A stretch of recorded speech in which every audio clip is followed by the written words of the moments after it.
Bueno, hola a todos, los saludos. Yo soy Víctor Díaz, soy neurólogo de la Clínica Pasteur. Realmente trabajo ahí, ex estudiante de la Universidad del Comahue. Y bueno, fui invitado para compartir con ustedes una charla sobre ACV. Así que vamos a ver algunas diapositivas, vamos a ir hablando y después podemos al final hacer algunas preguntas, ¿sí? Ir, no, muy bien. Vamos a ver. Bueno, vamos a hablar sobre accidente cerebrovascular, ¿sí? Conocido también como ictus o stroke, ¿sí? Representa un compromiso del parénquima cerebral, ¿sí? Secundario a la alteración de la irrigación, ¿sí? O sea, es por oclusión o daño de un vaso, de irrigación del cerebro, ¿no? Los podemos dividir a grandes rasgos cuando uno habla de stroke o de ictus, sin especificarlo. La idea que se nos tiene que venir son dos cosas. Una es un accidente isquémico, ¿sí? El cual es consecuencia de la obstrucción de un vaso, que puede ser reversible o no, ¿sí? En el caso de los AIT cuando es transitorio, o de la rotura de un vaso, en ese caso vamos a estar frente a una hemorragia. Acá vemos, ¿sí? El caso de una hemorragia y acá vemos el caso de la oclusión de un vaso y de un ACV isquémico, ¿sí?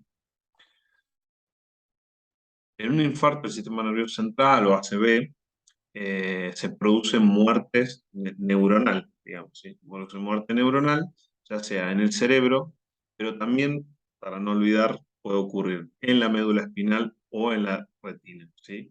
Esto también se interpreta fisiopatológicamente y en el diagnóstico, al momento del diagnóstico como un stroke o como un accidente cerebrovascular, ¿sí? Pueden haber stroke tanto de la retina como del nervio óptico, de la médula espinal o de un par craneal, ¿sí? Se define esto puede ser de dos maneras, ¿sí? Una es por anatomía patológica, es decir, si tenemos un paciente que hiciéramos una, eh, bueno, no sale ahora la palabra, pero bueno, eh, si analizáramos el cadáver de una persona, podríamos, por ejemplo, diagnosticar anatomopatológicamente que hay una lesión isquémica focal, ¿no? Autopsia, no me salía la palabra. Lo otro es, que eso es en el caso de que uno quiera estudiar o, no sé, causa de una muerte, ¿sí? En la medicina forense, por ejemplo. La otra forma es por medio de evidencias clínicas de una lesión isquémica. En este caso, por ejemplo, cuando un paciente presenta un déficit neurológico que persiste más de determinado tiempo. Se habla más de 24 horas, pero actualmente se sabe cuando un déficit dura más de 3 horas, lo más probable es que se esté tratando de una CB y no de una IT, ¿sí? Las definiciones anteriores decían que un paciente hasta 24 horas, un foco que revierte, probablemente sea una IT. Bueno, hoy se sabe que ya más de 3 horas es raro que no quede una lesión, aunque sea pequeña, a nivel del cerebro, ¿sí? Entonces, stroke isquémico, episodio brusco de disfunción neurológica o foco, ¿sí? Causado por un infarto cerebral de la médula o de la retina.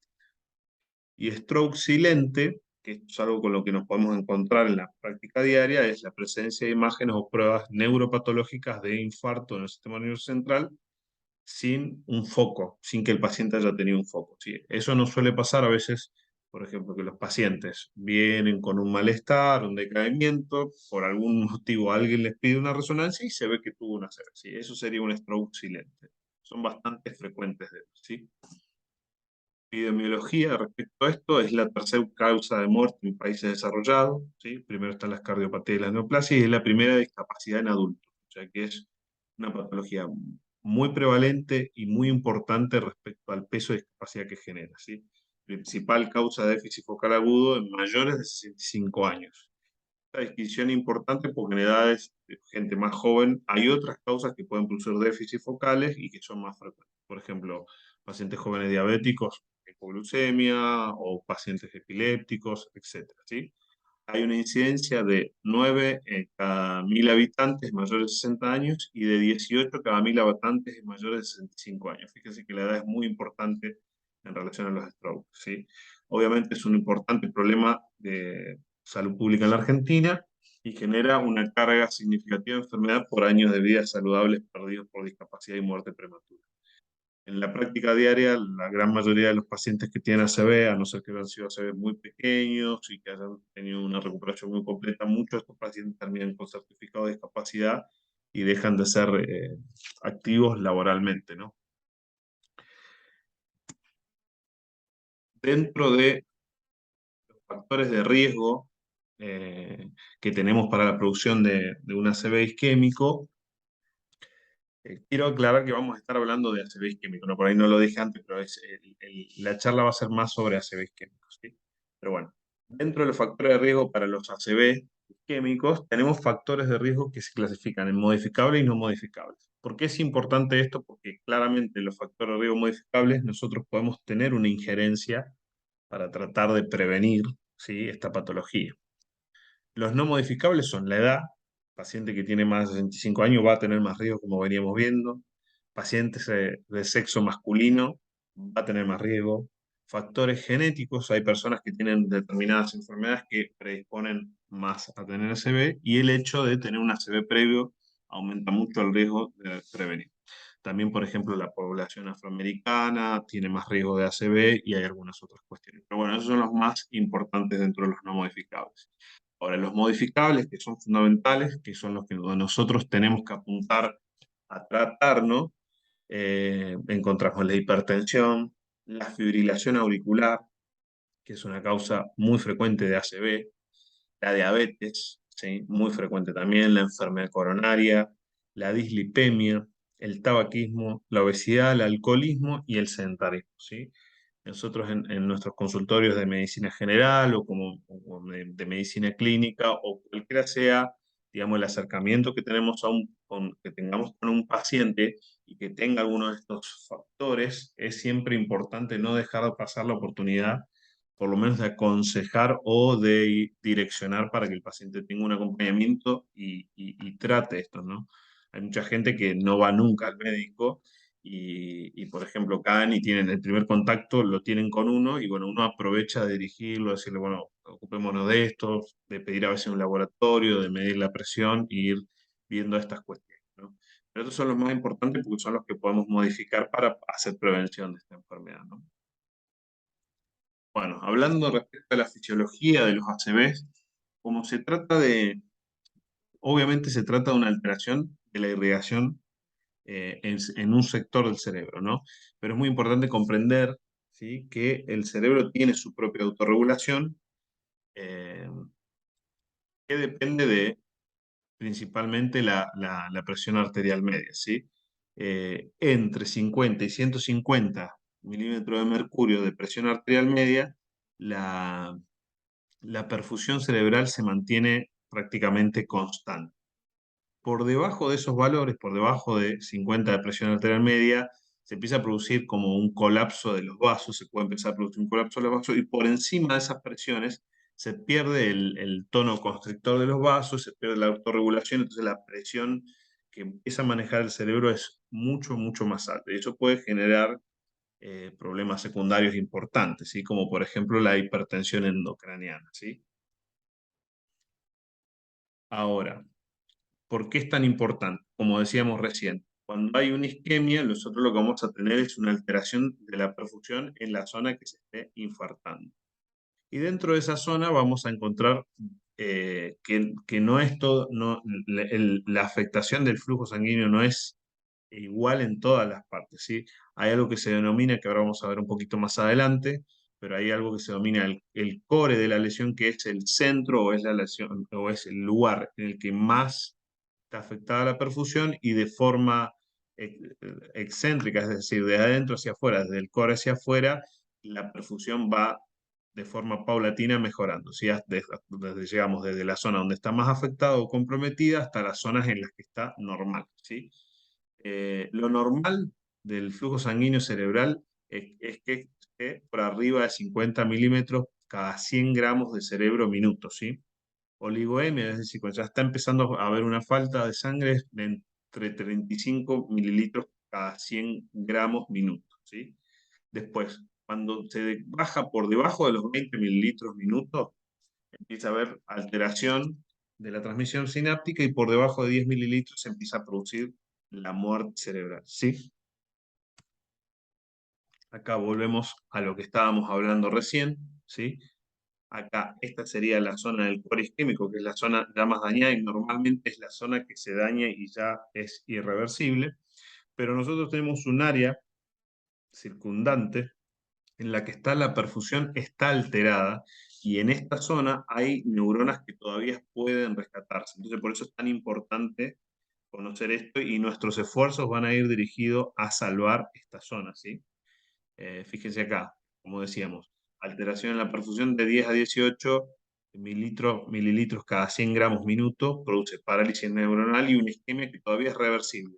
Pero por debajo de los 10 mililitros ya la alteración produce alteraciones de la difusión, llevando a isquemia irreversible y edema citotóxico. Y las células van a entrar en apoptosis y en necrosis y ya no van a ser recuperables, ¿sí? Acá tenemos unas imágenes en resonancia que permiten ver, ¿sí? Cómo está acá la zona del núcleo del infarto o el core del infarto, ¿sí?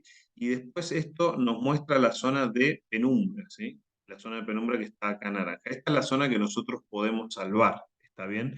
Y esta es la que nosotros tenemos que maximizar los esfuerzos eh, para poder recuperar, porque obviamente está ese concepto de que digamos, tiempo cerebro y todo lo que nosotros podamos actuar rápidamente para proteger eso es en beneficio del paciente, ¿no? Y de disminuir la secuela o las alteraciones que pueda tener posteriormente, ¿sí?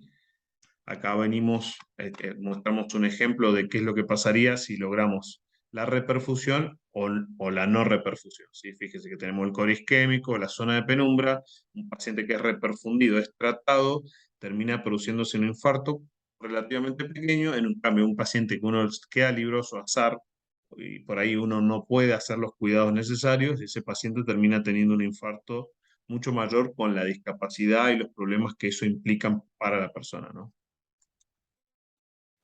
Acá vemos un poco un diagrama que nos ayuda a entender cuáles son algunos de los mecanismos que se van produciendo, la cascada de eventos que se va produciendo que van llevando al daño celular. Obviamente, el inicio de todo es la reducción del flujo sanguíneo, ¿sí? Esto comienza a disminuir o a depletar las reservas de energía y a producir disfunción en primera instancia de la bomba sodio-potasio, ¿sí? De la membrana, que es la que ayuda a mantener la homeostasis. Eso va a producir acidosis, despolarización de la membrana, liberación de mediadores excitatorios como el glutamato que activan sus receptores, apertura de canales de calcio y ese aumento del calcio intracelular lleva a la activación de proteínas que de lipasas, proteasas y demás que van a llevar a la célula, a la neurona, a la apoptosis, ¿sí? Con el consiguiente daño eh, celular irreversible, ¿sí? Eh, Después también hay daño, obviamente hay daño por necrosis, por las células que se lastiman directamente y demás. También hay producción de radicales libres, de peroxidación de lipídica, ¿sí? Y hay un daño que a veces cuando uno hace la reperfusión, se produce inflamación y liberación de citoquinas inflamatorias, y eso también puede producir un daño secundario, ¿está bien? Pero esto más o menos nos ayuda a ver cómo esa reducción de flujo termina produciendo vía apoptosis la muerte de las neuronas, ¿sí?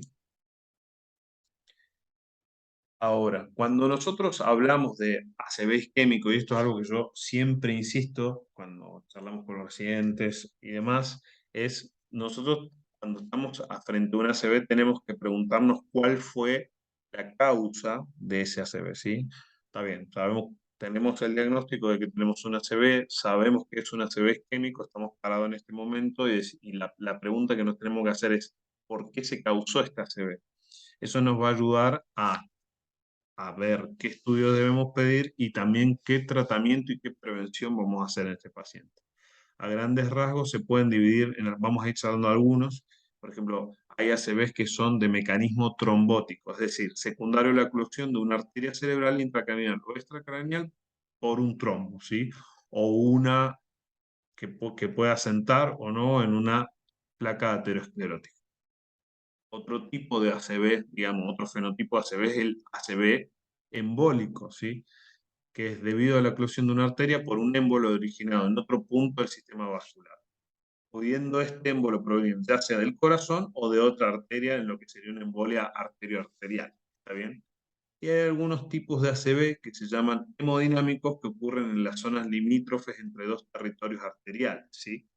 Eh, y esto se debe al descenso de la perfusión global cerebral, lo que hablamos antes de la regulación, y al bajo gasto. Entonces eso produce una hipotensión arterial y favorece la aparición de isquemia en las zonas que son más sensibles a esto, ¿sí? Acá estamos viendo, por ejemplo, un ejemplo de ACV hemodinámico, ¿sí? En el territorio de la pradera. Acá, en estas zonas donde se une la circulación de la arteria cerebral media y de la arteria cerebral anterior, ¿sí? Ahí terminarían las últimas ramitas, donde es como una hipoperfusión probablemente sostenida. Esa zona que es más sensible a los bajones de presión se produjo como una isquemia medio difusa que no responde tanto a un territorio vascular marcado, ¿sí? Acá vemos lo mismo, ¿está bien? Y acá también. Vemos ahí como en territorio de pradera empiezan a aparecer esas isquemias, ¿sí? Siguiendo un poquito más con esto de la clasificación, hablando de los estrobos isquémicos, que son el mayor porcentaje, un 85%, vean cómo acá se van desglosando las distintas causas de estrobo isquémico. El aterosclerótico, ¿sí? A los ACVs lacunares, que son por enfermedad de las arterias penetrantes, ¿sí? El ACV cardioembólico, o embolígeno, que puede ser por una fibrilación auricular, por una enfermedad valvular, por un trombo ventricular o algunas otras causas, como puede ser una endocarditis marántica o una endocarditis séptica, etcétera. Hay un grupo de ACVs que a veces permanecen como criptogénicos, que pueden deberse a enfermedades inmunitarias, a enfermedades congénitas, a alteraciones congénitas, ¿sí? Y después hay un 5% que son ACVs de otras causas que son menos comunes, pero que se suelen ver, como puede ser una disección, abuso de drogas, migraña y demás, ¿sí? Hay una clasificación fenotípica que se llama ASCOT, que es, vamos a decirlo muy sencillo, es una mnemotecnia que nos ayuda a pensar en las distintas causas de ACV, ¿sí? Fíjense que la A corresponde a aterosclerosis o aterotrombótico, es una de las causas que puede corresponder. La S es de Small, hace referencia a los ACV de pequeños vasos o ACV lacunares, como decíamos recién. La C viene de patología cardioembólica o patología cardíaca o de otras, y la D de disección, ¿sí? Recordar esta mnemotecnia nos va a hacer siempre pensar en las distintas causas de ACV, ¿sí? Simplemente sirve para eso, ¿sí? Entonces decir, bueno, esta ACV es aterotrombótico, es cardioembólico, y ir pensando y ir analizando cada caso en particular, ¿sí? De lo mismo. Bueno, acá hablamos de, por ejemplo, de los ACV aterotrombóticos, ¿sí?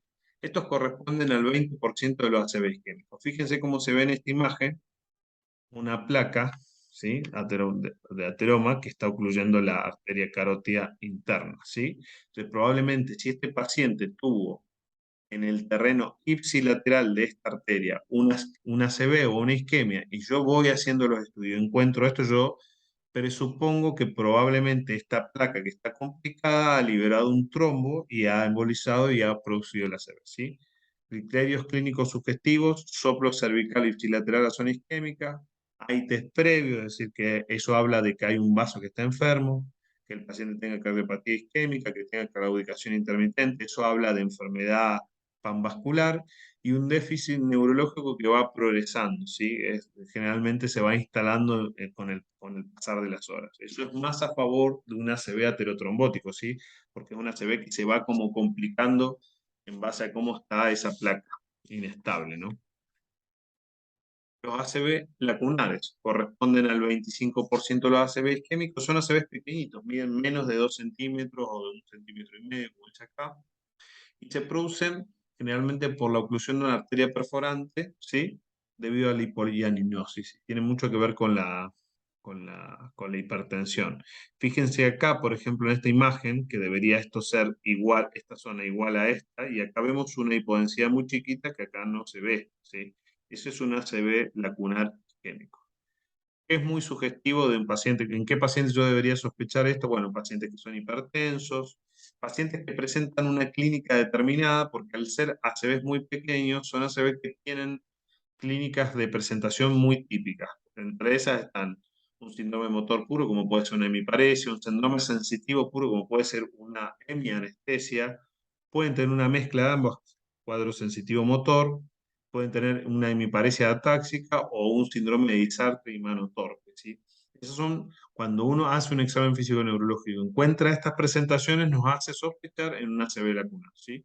No tienen manifestaciones corticales. ¿Qué significa eso? Es decir, no están afectando corteza porque son ACVs pequeños de las penetrantes, es decir, están en el centro acá del cerebro. Ahora, ¿qué es esto de las manifestaciones corticales? Bueno, ahí lo vamos a estar un ratito, acá todavía no está. ACV cardioembólico. Bueno, un ACV cardioembólico corresponde al 20% de los ACV isquémicos. ¿Qué cosas nos hacen pensar en ACV cardioembólico? Bueno, acá está la primera cosa, ¿sí? Son ACV que generalmente, como se ven embolias, suelen ser múltiples. Fíjense que acá tenemos una isquemia, 2, 3, 4, 5, 6, de los dos lados de distintos territorios, de vasos de distintos territorios. Fíjense en esta imagen de tomografía, cómo se ven acá una hipodensia acá, otra acá, ¿sí? Esto es bastante típico de los ACVs cardioembólicos, ¿sí? ¿Qué lo caracteriza un déficit neurológico máximo desde el inicio? Es decir, va un trombo que ocluye un vaso terminal y produce una... El paciente debuta ya con un déficit neurológico desde el principio, totalmente, o sea, un déficit neurológico muy marcado desde el principio. Distinto, por ejemplo, como puede pasar en una ACV lacunar o a veces en un aterotrombótico, que la placa se va instalando, de a poco empiezan a dar síntomas paulatinamente. En esto es al revés. Generalmente se dan durante la vigilia y en periodos en relación a los ejercicios, ¿sí? A veces puede haber existencia de embolias en otros órganos y hay déficits neurológicos correspondientes a distintos territorios arteriales. Son pacientes que por ahí tienen una paresia de un lado, de la otra pierna, en un brazo, que tienen mareos, que tienen múltiples síntomas, no es que tienen una manifestación, no sé, en un hemicuerpo. Puede ocurrir, pero muchas veces cuando uno ve distintas manifestaciones que, que nos orientan a afectación de distintos territorios, uno puede empezar a presuponer que hay algo que es que está faltando múltiples territorios, ¿no? Cerebral. Bueno, vamos a hablar un poquito, estuvimos hablando ya entonces del diagnóstico del ACV, ¿sí? Que el ACV se produce por la oclusión de un vaso, que hay distintas cosas que pueden producir esa oclusión, hay distintos mecanismos fisiopatológicos, que la fisiopatología común de esto termina siendo la disminución del flujo sanguíneo que se torna irreversible, ¿sí? Que hay zonas de daño ya establecido y zonas de penumbra que son las que debemos cuidar. Bueno, hasta ahí venimos bien. Ahora vamos a hablar un poquito del manejo. Acá, este es el consenso que se hizo en el 2019 de acá de Argentina. Está muy bueno, si quieren buscarlo, yo dejé ahí los datos, ¿sí? ¿Qué cosas tenemos que pensar? Obviamente, tiempo cerebro, ¿sí? Entonces, es importante que nosotros tengamos un nivel de alarma muy, muy bajo respecto de la sospecha de una ACV, ¿sí? Esta es una mnemotecnia que sirve, que es fast, que es muy buena por ahí para enseñarla o para aplicarla, sobre todo con personal administrativo o instruir a la población en general, ¿sí? Que nos hace ver algunos de los signos importantes. Por ejemplo, si el paciente tiene alguna alteración del movimiento de la cara, si tiene caída de algún brazo, si tiene alguna alteración del lenguaje, ¿sí? Y el tema del tiempo y la rapidez con la que hay que actuar, ¿sí? Entonces, la gran mayoría de las veces muchas veces interroga a pacientes que subestiman síntomas o decir me mareé, sentí como menos fuerza en el brazo y me acosté a dormir a ver si se me pasa y la gente no tiene a veces esa alarma. Y eso es responsabilidad estrictamente nuestra de educar a las personas para que ante, por ejemplo, alguno de estos síntomas con esta mnemotecnia que es bastante fácil de aplicar, puedan ellos tener un bajo índice de alarma para concurrir rápidamente a una guardia o un servicio de urgencia, ¿está bien? Bueno, en el manejo prehospitalario, la evaluación prehospitalaria, cuáles son las cosas importantes que en un paciente que tiene un potencial stroke, ¿sí? Por un lado, es muy, muy importante, en todo paciente, siempre en la evaluación de todo paciente vamos a tener el ABC, ¿sí? Esto lo sabe más la gente de emergencia, pero en todo paciente el ABC es fundamental.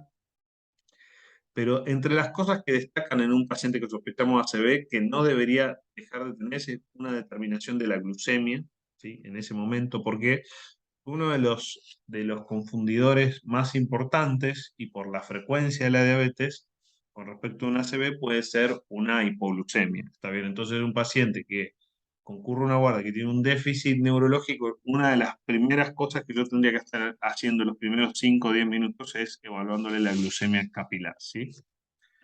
Lo segundo que hay que hacer es empezar a evaluar el comienzo o el tiempo de comienzo de los síntomas, ¿sí?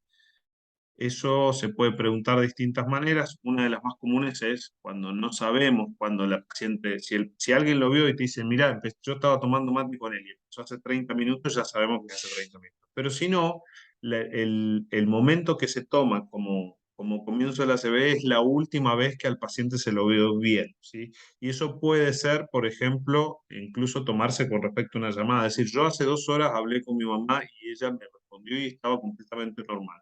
Cuando llegué a casa la vi y ya no podía hablar y estaba caída en el suelo. Bueno, entonces el inicio de la CB se toma en el momento en el que se hizo las llamadas, ¿se entiende? Definir eso es muy importante porque es lo que nos va a permitir ver si el paciente es candidato o no para tratamientos como la trombolíticos o la trombectomía, ¿sí? Y otra cosa muy importante para recalcar en el manejo inicial de un paciente con stroke es si sospecho que tiene una CB, no tengo que hacer intervenciones a priori con la presión, excepto que tengamos presiones demasiado elevadas, pero si no, no tocarlo. Si un paciente que tiene, sospecho una CB tiene 170, 180 de presión, no hago nada, ¿sí? Después, en la fase hospitalaria, obviamente vamos a tener la unidad de emergencia, servicio de imagen, la terapia, el laboratorio. Lo que nosotros deberíamos hablar, lo que se habla generalmente es que la primera hora es la más importante. Y dentro de esa primera hora nosotros ya deberíamos, entre que llega el paciente y empieza a recibir el trombolítico, no debería pasar más de 1 hora. Es como un estándar que se tiene y que sería el ideal que pudiera lograrse, digamos, en las instituciones de la zona, ¿no? En la evaluación inicial de un paciente con stroke, obviamente tenemos que hacer un muy buen interrogatorio, pero muy dirigido porque uno no puede a veces tomarse tanto tiempo, ¿sí? Factores de riesgo cardiovascular, que nos va a ayudar a decir algunas cuestiones, y horario de inicio de la sintomatología son de los datos más importantes que se van a ver. Hay que hacer una evaluación del déficit neurológico. Esto va a incluir un examen neurológico que muchas veces es más acotado, ¿sí? O sea, es un examen neurológico que debe ser completo, pero rápido y a veces muy focalizado para ver cuál es el déficit, ver si hay un déficit primero y si ese déficit está, para poder cuantificar y ponerle un puntaje de qué tan importante es, ¿no? También tenemos que controlar distintas variables, como son la TA, saber por lo menos qué TA tiene el paciente, saber qué temperatura, la glucemia, como dijimos que era una de las cosas más importantes, y después se va a hacer un laboratorio general, que normalmente tiene hemograma, función renal, eritrosedimentación y tiempos de coagulación. Esas son las cosas más importantes que se piden en un laboratorio. De esto, lo más importante siempre es la glucemia, ¿sí? Por lo que les expliqué antes, por la prevalencia de la diabetes y por la prevalencia de la hipoglucemia como un síntoma confundidor con ACV. ¿Está bien?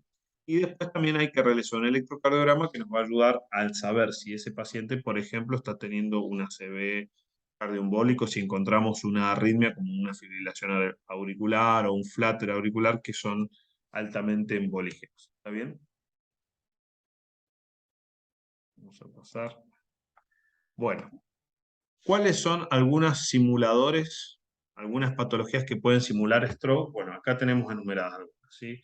Las causas psicógenas es una de las que puede afectar, que puede confundirse. Esto se suele ver, es difícil a veces diagnosticarlo, pero bueno, hay que tener por lo menos una sospecha, ¿sí? Y normalmente uno encuentra inconsistencias en el examen físico en un paciente que cae con un cuadro psicógeno, ejemplo, normalmente no producen afectación de pares craneales, esos cuadros no presentan una distribución vascular de la afectación, es decir, de la anatomía no se corresponde con una afectación vascular y un examen inconsistente, etcétera. ¿Sí? Otra confundidor con los ACV pueden ser las convulsiones, ¿sí? Generalmente si el paciente tiene historia de convulsiones, si el paciente tiene un periodo postictal y demás, ¿sí? Esas son cosas que nos pueden orientar más para una cosa u otra. Obviamente la hipoglucemia, que es la que venimos nombrando como muy importante. Bueno, hay paciente tiene historial de diabetes, tiene valores bajos de glucosa, tiene deterioro de la conciencia, son cosas que pueden orientar hacia hipoglucemia, ¿sí? Migraña con aura, muchas veces la migraña o migrañas complicadas o migrañas complejas pueden producir a veces déficit transitorio, ¿sí? Yo una vez tuve un paciente de 18 años que cayó con una afasia, tenemos que terminar, se ve, andábamos corriendo para todos lados y terminó siendo una migraña compleja, ¿sí? Entonces, tenerlo en cuenta. Bueno, la encefalopatía hipertensiva que puede dar síntomas, puede dar convulsiones, puede dar síntomas focales, puede dar confusión, ¿está bien? Una encefalopatía de Wernicke, ¿sí? Si el paciente tiene antecedentes sobre todo de abuso de alcohol, ¿sí? Y además si hay ataxia, oftalmoplejía, confusión, ¿sí? Y después algunas otras patologías que también pueden dar focalidad, como son los abscesos, los tumores, o a veces la toxicidad por drogas, como el litio, la fentanila, la carbamazepina, ¿está bien? Estas son algunas de las cosas que nosotros deberíamos tener en mente cuando estamos evaluando un paciente con ACV. No olvidarnos de hacer diagnóstico diferencial. ¿Está bien? Acá vemos la escala de NIH. Obviamente que nosotros necesitamos usar un lenguaje común, ¿sí? Con el que nos podamos comunicar todos los médicos y saber cómo está el paciente y que nos dé una idea de su estado y del grado de compromiso. Bueno, para eso se utiliza la escala de NIH, ¿sí? Que van a ver que evalúa distintos ítems, por ejemplo, nivel de conciencia, parálisis facial, si hay ataxia o no, la sensibilidad, la fuerza de ambos miembros superiores, de ambos miembros inferiores, de si el paciente responde a preguntas, a órdenes, cómo está la mirada del paciente, si hay parálisis de la mirada, si hay desviación de la mirada, si hay disartria, si hay alteraciones del campo visual, la fuerza, la pierna derecha, de la fuerza ya lo habíamos dicho, y si hay extinción o inatención, ¿sí? Se van a ir evaluando, se va a ir puntuando cada uno de estos ítems, ¿sí? Al lado de la cama del paciente, y en la sumatoria de cuántos puntos nos dé eso, nos va a dar, digamos, una clasificación o nos va a orientar a entender más o menos cómo está el paciente. Por ejemplo, un paciente que tiene un NIH de 0 no tiene síntomas de stroke, puede haber sido una IT. Un paciente que tiene un NIH de 1 a 4, pensamos en un stroke pequeño, ¿sí?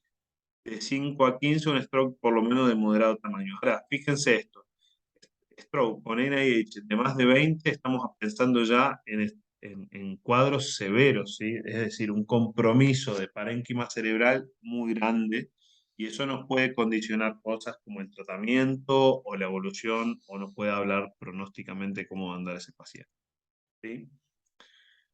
Bueno, obviamente, como acá reiteramos un poquito, ¿sí? En la paciente con sospecha de stroke, los estudios que tenemos que hacer rápidamente son, bueno, la función renal, electrolitos, hemograma, ¿sí? Reconteo de plaquetas, marcadores cardíacos, se piden en algunos lugares, troponinas y demás. RIN, si tenemos alguna sospecha que tenga alguna alteración de tipo coagulación, ¿sí? De la coagulación, y el electrocardiograma, ¿sí? Fundamental siempre acordémonos de la glucemia, ¿sí?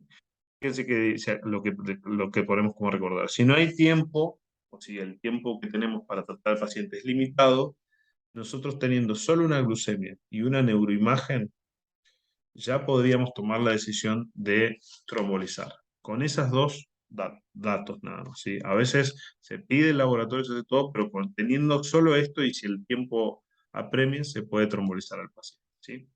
Dentro de neuroimágenes, entonces planteémonos de la siguiente manera. Estamos sospechando de stroke en un paciente, tiene un déficit focal, como ya veníamos charlando, entonces el paciente procedo a hacerle una neuroimagen, ¿sí?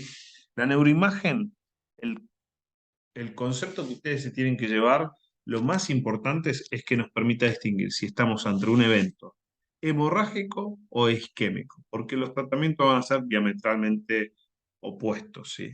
Entonces, normalmente se hace una tomografía porque es lo que se tiene acceso más rápido y se ha visto tanto en los consensos, por ejemplo, en el consenso que yo le mostraba, como en otros lugares, que costo-beneficio la tomografía sigue siendo la imagen de elección, excepto que tengamos mucha disposición de resonancia y tengamos un paciente que ha llegado con mucho tiempo de sobra, vamos a decirlo así, pero si no, con una tomografía ya se puede definir y definir una terapéutica para un paciente. Como les decía, si yo tengo un paciente con un déficit focal de 1 hora de evolución, 40 minutos, por ejemplo, le hago una tomografía, evalúo que tiene una hemiparesia, bien, tiene el foco, le hago una tomografía, no veo sangre, yo ese cuadro lo asumo como un ACV isquémico, ¿sí? Ahí ya tengo el diagnóstico, tengo encaminado y ya sé cómo debo tratar. ¿Se entiende? Esto es muy importante. Eh, a mí fue una de las cosas que más me gustó de neurología, ver que a veces uno, solo con el examen físico y con un estudio que te descarta solamente el sangrado, vos ya intuís y ya puedes saber que tenés una. Muchas veces ha pasado que eso puede terminar a posterior habiendo sido un posictal, una hipoglucemia, ¿sí? Alguna cuestión distinta, pero bueno, para tomar decisiones terapéuticas en estas cosas que apremian, nosotros con eso nos es suficiente y podemos realizar el tratamiento de un paciente, ¿sí? En una tomografía, que sería el estudio de elección, por la rapidez y por la información que nos brinda, podemos encontrar distintos signos directos y a veces indirectos de el compromiso isquémico, ¿sí? Dentro de los directos tenemos, por ejemplo, la disminución de la ansiedad, ¿sí? Que puede atenuar la nitidez de alguno de los núcleos o del ganglio de la base, se puede producir una hipodensidad córtico-subcortical y eso nos puede estar hablando del ACV. Con respecto a edema cerebral, puede haber borramiento de la ínsula. Acuérdense que como es una lastimadura, eso se empieza a hinchar, entonces por ejemplo se pueden borrar algunos surcos, como puede ser la ínsula. Los surcos donde está la ínsula se pueden desaparecer. A veces se produce esta atenuación de diferenciación entre la sustancia gris cortical y la blanca subcortical, o se puede comprimir algún ventrículo porque se edematiza el cerebro y se comprime algún ventrículo, ¿sí? Signos indirectos, por ejemplo, el signo de la cuerda o de hiperdensidad de la arteria cerebral. Vamos a ver algunas imágenes, ¿sí? Acá en la primera, se ve como, por ejemplo, acá se ve más marcado el núcleo ventricular, ¿sí? Que en este lado. ¿Está bien? En esta otra imagen ustedes pueden ver acá cómo se borró este ganglio de la base, se ve ahí quizás, no sé si lo pueden ver bien, pero de este lado, del lado izquierdo, no se logra ver bien. Y acá cómo se ve en este ganglio de la base una hipodensidad clara, triangular, ¿sí? Todos esos son signos de isquemia en la tomografía, ¿sí? Ahora fíjense y comparen, ¿no? La mitad de acá para acá y de esta mitad para acá, cómo en este sector se puede distinguir la corteza, ¿sí? Y algunos surcos, y cómo acá desaparecen todos los surcos, se ve una masa homogénea, hipodensa, en la que no podría yo distinguir dónde hay corteza y dónde hay sustancia blanca. Acá pasa algo similar, es menos notorio que en esta imagen, pero pueden ver cómo se desaparecen los surcos. Yo veo un surco acá, quizás acá un poquito. Comparen con este, lo tenemos 1, 2, 3, 4, 5, 6, 7, 8, ¿se entiende? Y aparte que acá se ve también como una especie de masa homogénea, más hipodensa, que de este lado no se ve. O sea, acá tenemos una zona de isquemia. Y esto es lo mismo, acá se ve una hipodensidad que va en esta zona que yo estoy marcando, que si comparamos con el otro lado se ve distinto, se pierde la diferenciación, se ve más hipodenso y se ve más edematizado, ¿está bien? Se ve negro así hinchado, entonces se borran los surcos, ¿sí? Vamos acá, bueno, lo que yo les explicaba, la ínsula es esta zona que está acá se encuentra la ínsula. Fíjense cómo hay un ribete que es bastante característico, que son los labios de la cesura silviana, y cómo eso empieza a desaparecerse. Por ejemplo, acá se ve claramente este labio de la cesura silviana y de este lado no se ve. Eso porque acá se está produciendo un isquemia y se está edematizando, ¿sí? Acá también se puede ver lo mismo, ¿sí? Acá no se ve más edematizado, se ven menos surcos y acá sí se ve bien, se dibuja bien la ínsula. ¿Está bien? Bueno, fíjense que otro de los signos que decíamos era el tema de la compresión ventricular. Acá vemos que hay un ventrículo que se ve claramente y de este lado no lo vemos. Es decir, esta masa de isquemia está edematizándose y está comprimiendo el ventrículo. Lo mismo ocurre acá. Tenemos un ventrículo del lado derecho y del lado izquierdo desaparece y vemos esta imagen hipodensa que está empujando y apretando el ventrículo. Acá, siendo una imagen un poquito menor, de menor tamaño, pero de todas maneras vemos cómo abomba el ventrículo hacia adentro distinto del de este lado. ¿Está bien?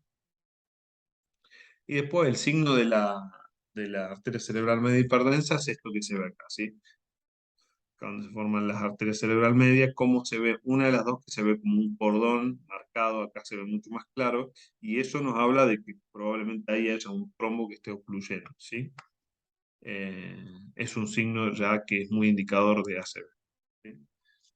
También podemos hacer dentro de las neuroimágenes una resonancia de cráneo. Las secuencias que más nos ayudan es la difusión, ¿sí? La difusión nos permite ver signos precoces de infarto, nos permite ver el movimiento de las moléculas de agua. Entonces, es una imagen que tiene poca, digamos, precisión o poca nitidez, pero es muy sensible para mostrar esos cambios en los movimientos de agua. Y eso nos orienta mucho para ver si el paciente tiene una isquemia aguda o no, ¿sí? Es más sensible que la tomografía, mucho más sensible, ¿sí? El gradiente eco, que es un tipo de corte que se utiliza, un tipo de visualización en la resonancia, permite detectar si hay hemorragias antiguas o hemorragias pequeñas, ¿sí? Claro que cuando se sospeche disección arterial, se va a requerir o una angioresonancia, es decir, una resonancia que evalúe los vasos, o una angiotomografía. ¿Está bien? Vamos a continuar. Acá se encuentran, estas son imágenes de resonancia todas. Fíjense que es lo que yo les decía, la difusión es una imagen que no es tan nítida como otras imágenes dentro de la resonancia, otro tipo de imágenes, como puede ser el FLAIR, el T2, el GRE, pero nos permite ver claramente acá, en esta zona, por ejemplo, la alteración de la membrana que se va produciendo en esta zona de isquemia y cómo brilla. Y esa es la difusión. En el ADC, ¿sí? Fíjense cómo lo que es isquemia aguda restringe, ¿sí? Acá tenemos otro ejemplo, ¿vieron? Una difusión en la que tenemos positivo acá que brilla, ¿sí?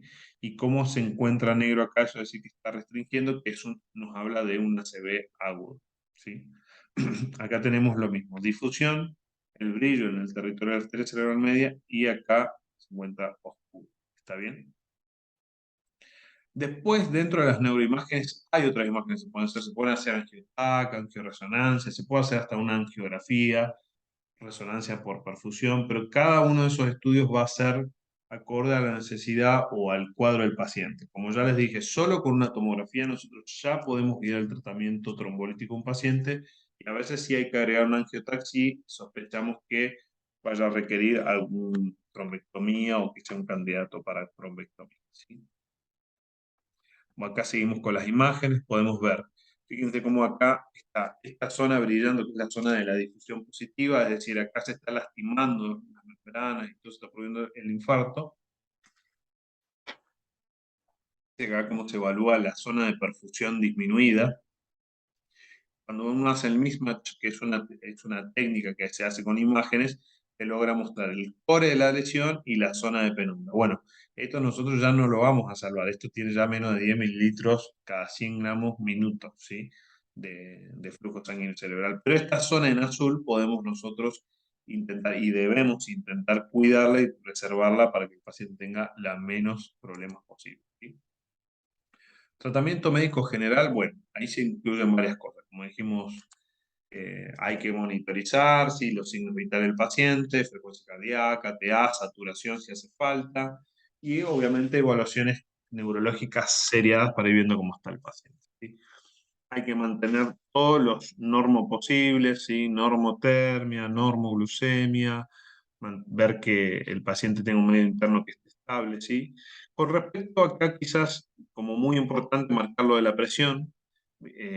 como dice acá, se debe tratar la presión arterial elevada en pacientes con cifras tensionales extremadamente altas en mediciones repetidas y con evidencias clínicas de infarto, por ejemplo, insuficiencia cardíaca, disección, embarazo o encefalopatía hipertensiva, ¿sí? Si el paciente tiene presiones de 180, yo ni se las voy a tocar, en principio, porque eso es un mecanismo de defensa que el cerebro permite para mantener la perfusión y la irrigación cerebral. Si yo se la bajo y se la normalizo en ese contexto, voy a estar agregando daño neurológico, ¿sí? Ahora, si esas presiones pasan por arriba de 220 miligramos, 120 milímetros de mercurio, yo sí voy a tener que bajarlo porque eso ya puede agregarme más daño porque se pierde la autorregulación y empieza a ser deleterio para el paciente, ¿sí? Y para su cerebro. Después, bueno, obviamente monitorizar la glucemia. No, nada más. Sí. Manejo de la TA, lo que decíamos recién, no se baja la presión a no ser que esté demasiado alta, ¿sí? Eh, el único requisito quizás es cuando un paciente es candidato para realizar trombolisis, la presión debería estar por debajo de 185 y 110 de la mínima, ¿sí? Es decir, que si yo voy a trombolizar al paciente y tiene 200 de TA, yo se la voy a descender un poco para que alcance estas cifras y así lo podamos trombolizar. Fíjense que eh, si el paciente es elegible para una terapia de reperfusión, pero tiene presiones más de 185, 110, las medicaciones que se recomiendan son la betalol, nimodipino, ¿sí? Es decir, medicaciones endovenosas de rápida acción que se puedan controlar bien y normalmente esto se controla en la terapia, ¿sí? Eh, bueno, eso por un lado. El tratamiento trombolítico específico es el RTPA, que es el activador tisular del plasminógeno intravenoso. Vienen en frasquitos así, que con un disolvente y un polvito que se ponen, se combina y se saca el peso, se saca la dosis de acuerdo al peso del paciente.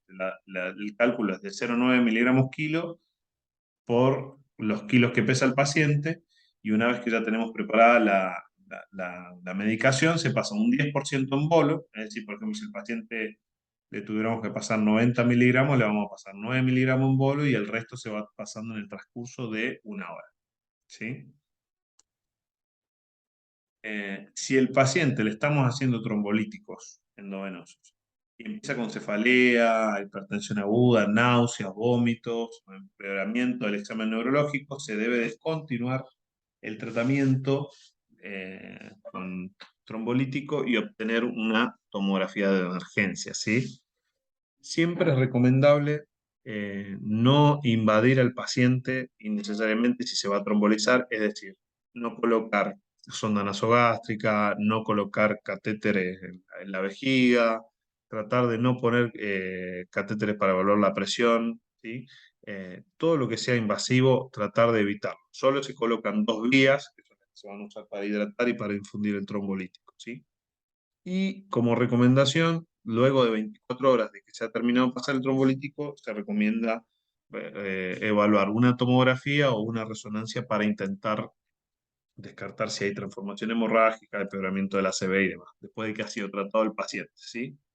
Hay criterios de inclusión y de exclusión, ¿sí? Paciente para ser incluido en tratamiento trombolítico debe tener más de 18 años, ¿sí?